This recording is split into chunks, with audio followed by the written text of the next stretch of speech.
When people today imagine medieval knights, they often picture noble warriors in shining armor, sworn to protect the weak and fight with honor. This image has been shaped by literature, art, and later romantic traditions, rather than by the realities of the Middle Ages. In truth, knights were not always noble defenders. They were feudal enforcers, soldiers of fortune, and sometimes ruthless opportunists.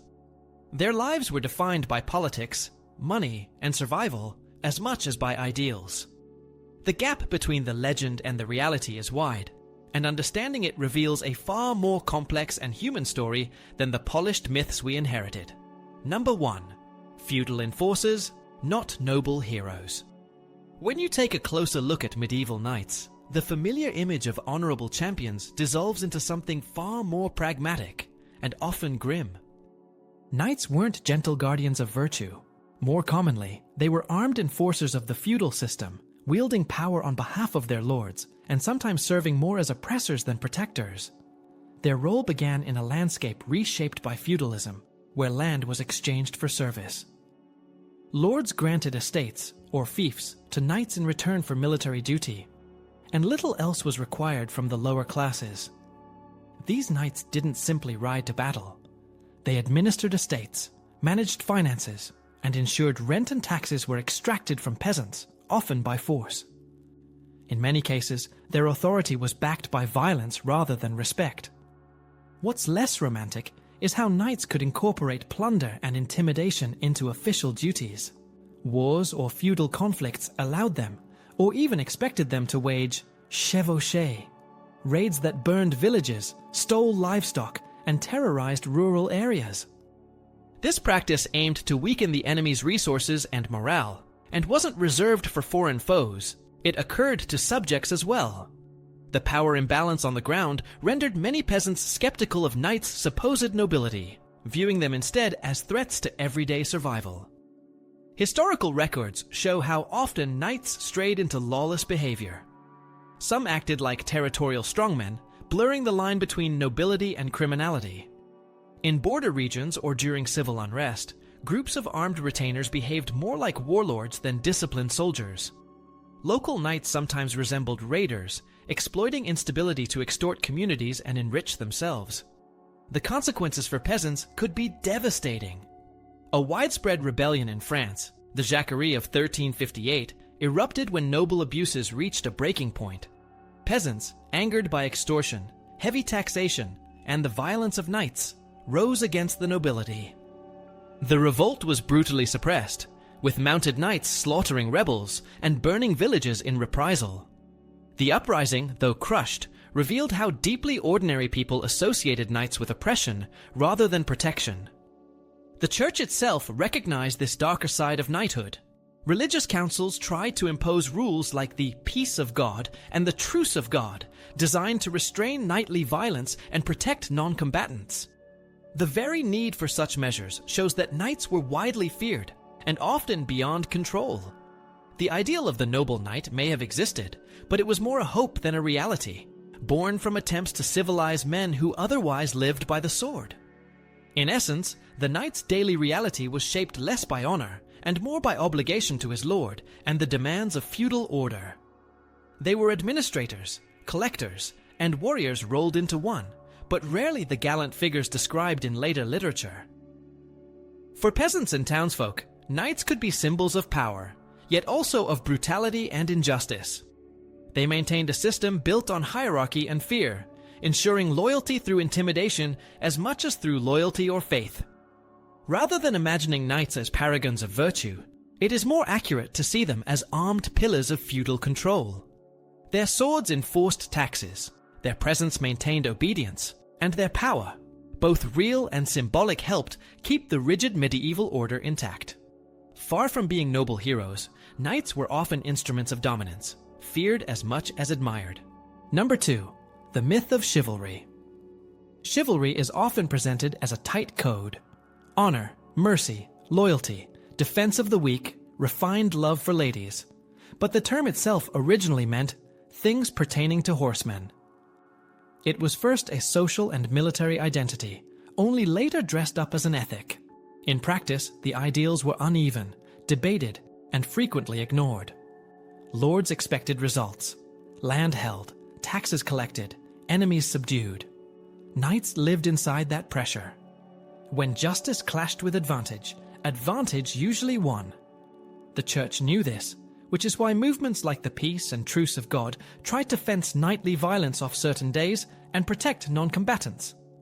Those campaigns were moral first aid, not proof of a serene moral order. If knights had reliably upheld compassion and restraint, there would have been no need to preach restraint so insistently. Literature helped build the shiny veneer. Courtly romances and chansons de geste were entertainment with an agenda, elevating elite behavior and encouraging warriors to imitate polished heroes. But those stories moved in the opposite direction of most realities. Real campaigns demanded chevauché systematic raiding to burn barns, seize livestock, and starve fortresses. That strategy punished peasants first. Protectors of the weak often rode at the front of the torchlight. Even inside battles, the ethics were contingent. Knights celebrated the laws of arms. But those customs primarily served the interests of the mounted elite. Nobles might spare nobles for ransom because it paid. Common infantry rarely found such mercy. On days when danger or logistics tilted the scales, even noble prisoners could be killed. Pragmatism trumped sentiment. Tournaments, supposedly chivalric showcases, reveal the gap between ideal and reality. Early melees were closer to controlled brawls than polite sport, with injuries and deaths common. Over time, rules and pageantry thickened, yet the purpose remained social capital. Display wealth, test mettle, network with power. The ritual language colors, devices, vows made violence look civilized without always changing its substance. The rhetoric about women deserves similar scrutiny. Courtly love praised a distant, noble lady. Real marriage among the elite was a property arrangement, hammered out by families. A knight might sing devotion to an unattainable lady while negotiating a match based on acreage and alliances. Respect for women in the abstract coexisted with harsh realities of guardianship, wardship, and constrained consent. The mask and the face didn't align. Religious framing didn't guarantee gentleness either. Crusading vows were meant to sanctify arms and channel aggression outward. On the ground, they produced the same messy mixture of faith, ambition, and opportunism that marked warfare at home. Knights could be brave and pious, yet still sack cities, seize goods, and slaughter civilians when commanders or circumstances pushed in that direction. The holy label changed the justifications, not the mechanics.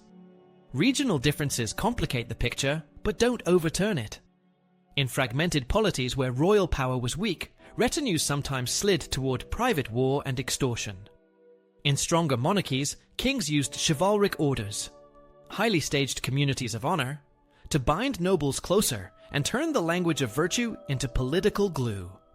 In both settings, chivalry functioned as management, an aspirational script to make dangerous men legible and, ideally, more controllable.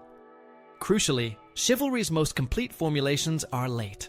By the 14th and 15th centuries, treatises laid out what a knight ought to be, as if to fix a problem that had never been settled.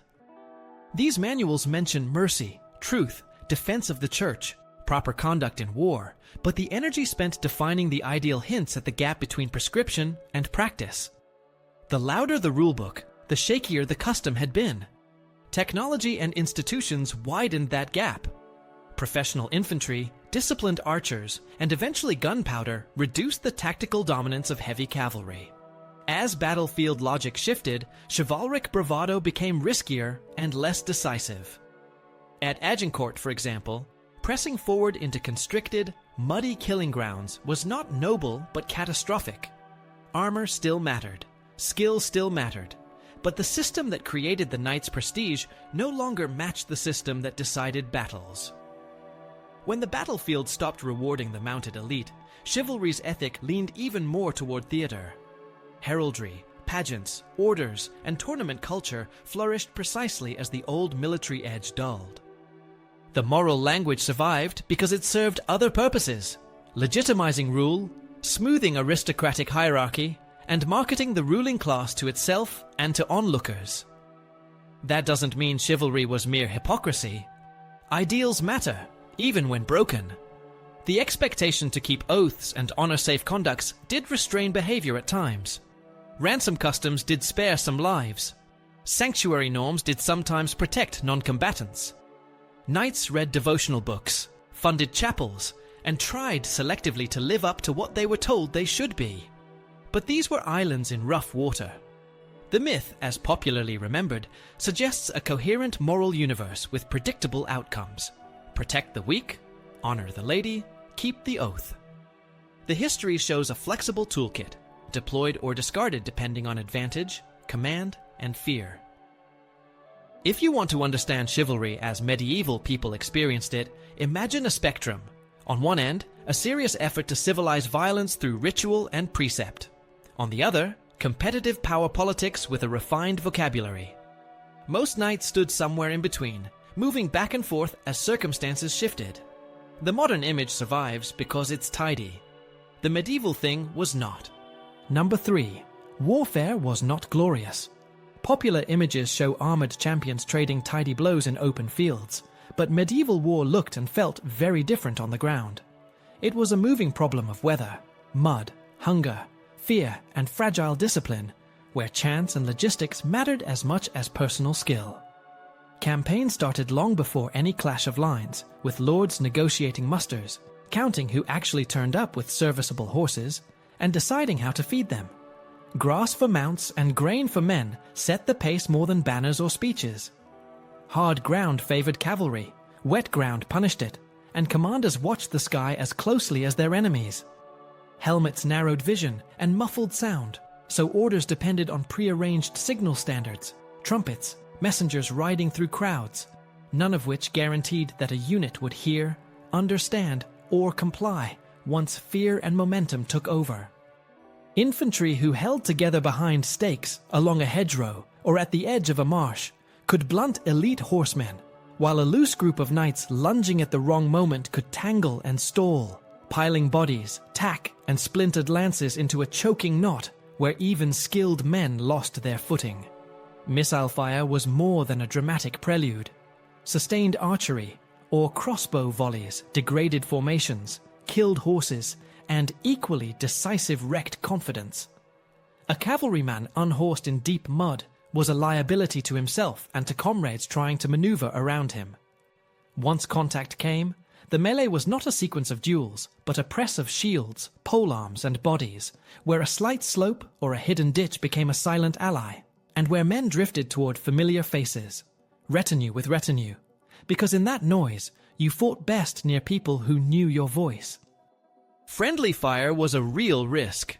With visibility broken by helms, banners, and dust, a unit could strike its own in a panic, or chase a retreat too far and collapse the line it was meant to protect.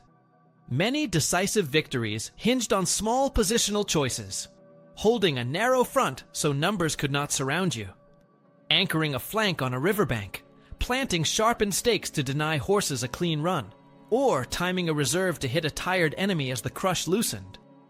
Knights knew the laws of arms and valued ransom, but that system protected status more than life. Nobles were worth capturing, common soldiers were not, and when pursuit turned frenzied or the sun went down, theory gave way to the blunt calculus of staying alive. Sieges, not field battles, dominated the calendar because strongholds controlled roads, harvests, and tax flows. A siege was patient cruelty, engineers measuring angles for stone throwers, sappers working in dark tunnels, defenders patching breaches with timber and earth, both sides calculating whether hunger or fear would break the will to resist first. Disease thrived in that stasis. Camp latrines, tainted water, and crowding produced the flux, fevers, and outbreaks that commanders dreaded more than enemy engines. The besieged suffered too. Shortages led to rationing, then to eating draft animals, then to bargaining for terms if relief did not appear. When a fortress fell by storm rather than negotiation, the aftermath could be chaotic because pay, anger, and terror all peaked at once. Leaders who wanted restraint needed cash on hand and iron discipline, and not all had both. Logistics remained the hidden general. Armies that outran supply had to scatter to forage, and scattered men are easy to ambush. That fact explains why so many great campaigns ended without grand battle. The weaker side shadowed the stronger, stripped the countryside, and waited for hunger or weather to tilt the balance. On long marches, the column stretched for hours, with wagons groaning at the rear and the best troops at the front safe, but far from the flour and fodder if roads turned to ruts. Horses that looked invincible in pageantry needed constant care. Shoes, feed, rest, and clean tack. A lame destrier erased a knight's tactical identity in an afternoon. Armor did not make men statues. It was flexible and thoughtfully distributed, but it still trapped heat, demanded stamina, and punished anyone who stumbled in a ditch or stream. Drowning in shallow water was a known, miserable way for professionals to die. Weather was not background. Sudden rain ruined bowstrings, softened banks, and transformed tidy plans into exercises in damage control. Strong winds pushed smoke and dust into one army's eyes and cleared the others. Morale drifted with those elements. A commander who fed his troops, paid arrears on time, and kept order among camp followers had an army. One who failed had a crowd. Even deliberate choices carried risks. Night attacks promised surprise, but multiplied confusion. Feigned retreats worked until the pursuer refused the bait. A bold charge could break the enemy, or simply break itself against unseen stakes. All of this made warfare a test of systems, mustering, scouting, negotiating, feeding, and only then fighting more than a test of theatrical bravery. Knights absolutely mattered. Their training, horses, and gear were genuine advantages when terrain and timing cooperated. But those advantages were conditional, and the conditions failed more often than modern stories admit. If you picture the period honestly, you see commanders reading a landscape like a ledger, quartermasters counting cartloads, scouts weighing which ford was passable today rather than yesterday, and soldiers elite and ordinary trying to maintain formation as mud sucked at their boots and arrows darkened a patch of sky. Glory, when it appeared, was a retrospective word. In the moment, survival meant staying fed, standing firm, and not making the one mistake the ground would not forgive. Number 4. Knights were not invincible in armor. The shining harness that dominates modern imagination was impressive engineering, but it never made a man untouchable. It made him a specialist with strengths and liabilities that enemies learned to exploit. Start with the basics. Even excellent plate required layers, a padded gambeson, and sometimes mail beneath to spread force and protect joints. That meant heat, sweat, and constant chafing during long marches or prolonged melees. Weight was distributed well enough that a trained fighter could run, vault, and mount, but physiology still set limits. Fatigue accumulated fast when footing turned to clay, when a slope forced uphill pushes, or when a man had to wrestle among bodies and broken gear. Maintenance was relentless. Steel wanted oiling, leather straps stretched and snapped, and rivets worked loose. A harness was a moving machine. If a vambrace seized, or a visor hinge bent, the invincible warrior lost range of motion at the worst moment. Cost magnified these issues. Only wealthier men-at-arms could afford a matched suit from a skilled workshop. Many fought in mixed kits mail with a few plates, an older helm paired to a newer breast. The result was uneven protection, especially at the armpits, groin, inner elbows, and visor slits, which shaped how opponents targeted them. Weapons evolved accordingly. Poleaxes and warhammers concentrated force onto small surfaces, denting or cracking plates, and transmitting blunt trauma through the padding. Maces punished helmets by concussing rather than cutting. The technique matched the tool. Half-swording let a fighter grip his blade midway and drive the point with both hands into joints and gaps. Once a man fell, a rondelle dagger aimed for the armpit, visor, or groin. Grisly but effective mechanics of armored combat. Missile threats were equally real. Arrows and bolts did not magically scythe through good late plate at long range, but they damaged what mattered: horses, less protected limbs, and morale. At closer distances, or against inferior metallurgy, bodkin points and powerful crossbows could penetrate plates or at least deform them enough to incapacitate. Even without piercing, Sustained volleys disrupted formations, unhorsed riders, and created the confusion that melee specialists needed. Stakes planted by archers denied cavalry a clean run. Mud magnified the effect, turning a fall into a death sentence when a heavy harness trapped a man face down. Terrain decided outcomes as much as any single weapon. Streams, hedges, churned soil, and narrow lanes neutralized a mounted charge. In close confines, the longsword's edge mattered less than leverage, helmets fogged with breath, and a fighter's ability to stay on his feet as knees slid in filth. Armor amplified the consequences of small mistakes: a twisted ankle while sidestepping a pike, a visor lifted for a breath at the wrong second, a stumble into a shallow ditch that became a fatal trap. Horses, the real engines of shock, were vulnerable. A destrier required fodder, shoes, and rest. If arrows or caltrops lamed it, the rider's tactical identity changed instantly. On broken ground, a charging line could fragment as mounts shied from obstacles or slipped, colliding with comrades and collapsing the very momentum that made heavy cavalry dangerous. As warfare professionalized, infantry learned to meet plate with discipline. Dense ranks of spears and bills presented a moving hedge that punished riders who committed too early and trapped dismounted elites inside a forest of points. Siege warfare exposed different weaknesses. Armor protected against arrows and stones to a point, but not against exhaustion, hunger, and disease, the true killers of long campaigns. On storm days, climbing ladders in full kit meant balancing sweat, fear, and slick wood, while defenders thrust with spears and dropped stones. Inside breaches, the fight devolved to wrestling in dust and rubble, where fine harness merely delayed the moment someone found a gap. Gunpowder widened every crack in the armored ideal. Early handguns were clumsy, but close shots dented or penetrated breastplates. Workshops responded with thicker, proofed pieces that bore test marks, which added weight and strain without restoring dominance. Cannon made walls, not men. The decisive targets, shifting investment from individual protection to fortification and artillery trains. As shot grew more reliable, the logic of plate faltered. Encasing a body in ever heavier steel raised costs and fatigue while failing against the very technology reshaping battlefields. Social and tactical context finished the unmasking. Ransom customs favored capturing wealthy opponents, but only when formations held and pursuers had time.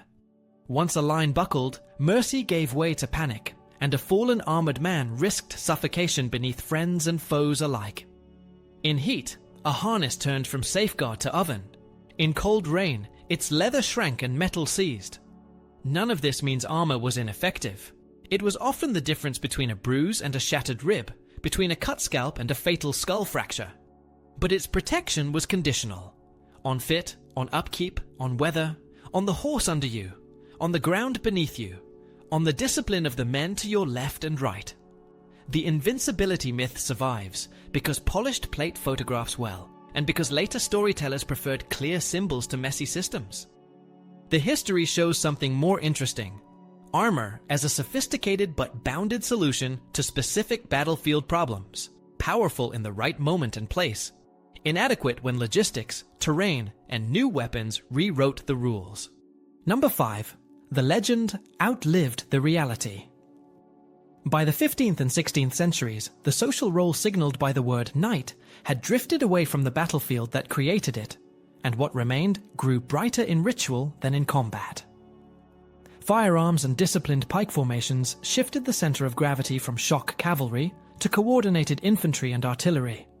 Swiss pikemen overturned ducal armies in the Burgundian Wars. German Landsknechts flooded the market for tough professionals, and Spanish tercios fused pike and shot into a system that punished any mounted elite that charged without careful preparation. Kings who once bargained with clusters of mounted nobles now wrote ordinances, paid retinues in cash, and kept standing companies whose loyalty ran through the treasury rather than feudal oaths. Artillery did not simply threaten men in armor, it changed strategy, forcing sieges to revolve around gun positions, counter-batteries, and earthworks, and it pushed investment into fortifications designed to absorb cannon fire. Against that fiscal military world, a man defined by personal harness, horse, and lineage looked increasingly like a specialist from an earlier era. Armor adapted, but lost the arms race. Breastplates were thickened and proofed against shot, which added weight and cost without restoring dominance. Limb defenses were pared down for cavalry, who now fought more with pistols and carbines than with couched lances.